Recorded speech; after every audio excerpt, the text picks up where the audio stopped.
Innovating Education Learning World in association with WISE, an initiative of Qatar Foundation.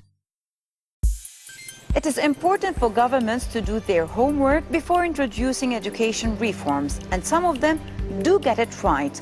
Unfortunately, there isn't a simple recipe for success when it comes to improving a national school system. Finland is a model pupil. When it comes to PISA scores, the country is always at the top of the class. However, it has recently changed its traditional way of teaching. Less subjects and more skills. Let's find out more.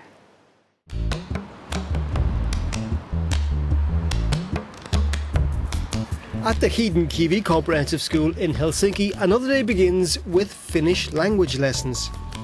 The kids are covering 3 topics over 3 hours: forming arguments and expressing ideas, working in a group, using shared documents to enhance learning. From today, you should be able to turn news articles into something interesting that you can present to other people, and you can investigate what those articles are about and learn something new. The pupils chose newspaper articles on archaeology, sport and refugees as their themes or phenomena, and now they're working on specific topics. The emphasis shifts from reproducing facts to using facts. We're writing things about refugees. We've read a lot, but we also add some stuff. Thinking skills, ICT skills, skills for working life, skills to survive in multicultural contexts. These are the priorities of the new Finnish national core curricula. The OECD call these changes the most outstanding education reforms on an international level.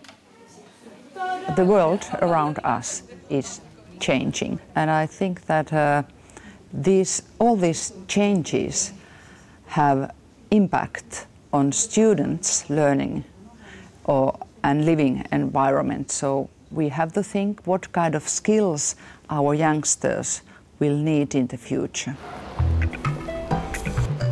The approach has been used in Finnish primary schools and is now being applied to older students. Schools will choose the phenomena which they can explore through traditional subjects.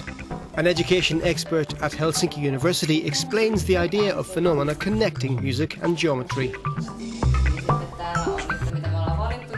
We kind of still use subject orientation, and we take care of the knowledge base of let's say, mathematics. But at the same time, we want to find different orientations that we can use in a nice balance between this subject orientation. Mun mielestä ainakin nuo arkeologiset löydöt tosi mielenkiintoisia. Ei se on huone. But we don't have an infinite number of houses for the refugees. We'll run out of places. Eikö voi tehdä turvapaikkoja sellaisia? Ei tarvitse olla mitään linjoja, mutta sellaisia pieniä asuntoja. Will other countries follow Finland? Petteri Elo will spend the next 3 months in the US explaining the Finnish curricular reforms to teachers and administrators there. If the standardized tests are very, fact-based testing, then I would guess that, the phenomenon-based learning approach might not fit that system. The new approach is still evolving and there are challenges ahead, such as finding the best way to assess students, but the new curricula is expected to be rolled out across Finland in 2016.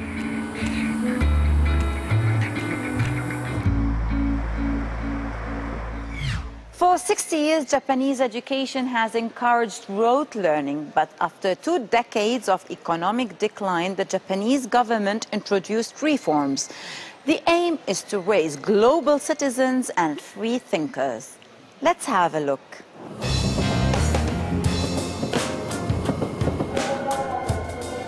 Conformity and obedience are said to be the core values of Japanese society, instilled in citizens at an early age through a rigorous and demanding education system. This discipline and respect for authority, it's often claimed, underpins the country's economic success.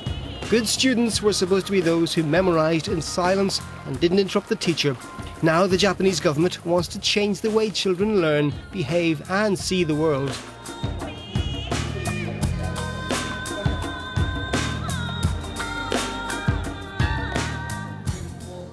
The reason for our economic decline was that Japan was not globalized.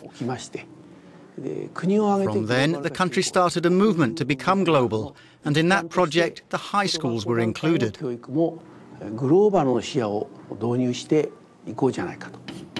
Professor Tamura's school is one of 56 chosen by the government to pilot the Super Global High School programme. It's aimed at fostering free thinkers to create change and become leaders in their fields. Communication skills are key. The programme involves a dual teaching method where 2 English teachers encourage students who are shy about speaking foreign languages.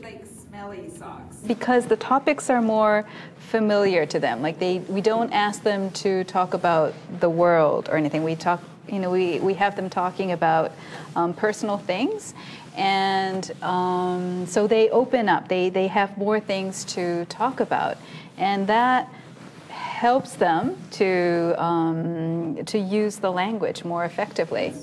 Dual teaching helps students hone their communication skills and enhances personal coaching.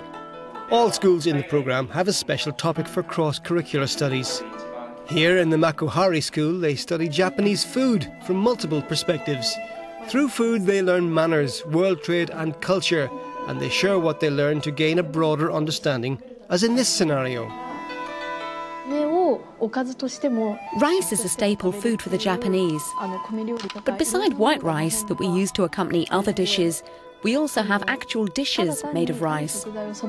There's a wide variety of ways to eat rice and to prepare it. That's why I think it's the most important food for Japanese people. And I would put rice top of the list when explaining the Japanese diet to people in other countries. There's also an emphasis in experimental learning that's said to be having an immediate positive effect. The Robotics Club, for example, is already winning university-level contests with some of its creations. For the time being, this is a hobby.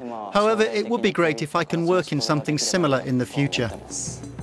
But the Super Global High School system is not rejecting traditional Japanese values.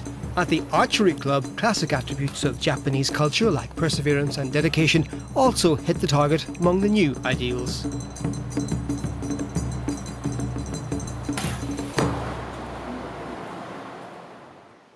Hope you enjoyed this week's episode. Let us know what you thought on our social media pages. That's all for now. Goodbye. Learning World in association with WISE, an initiative of Qatar Foundation.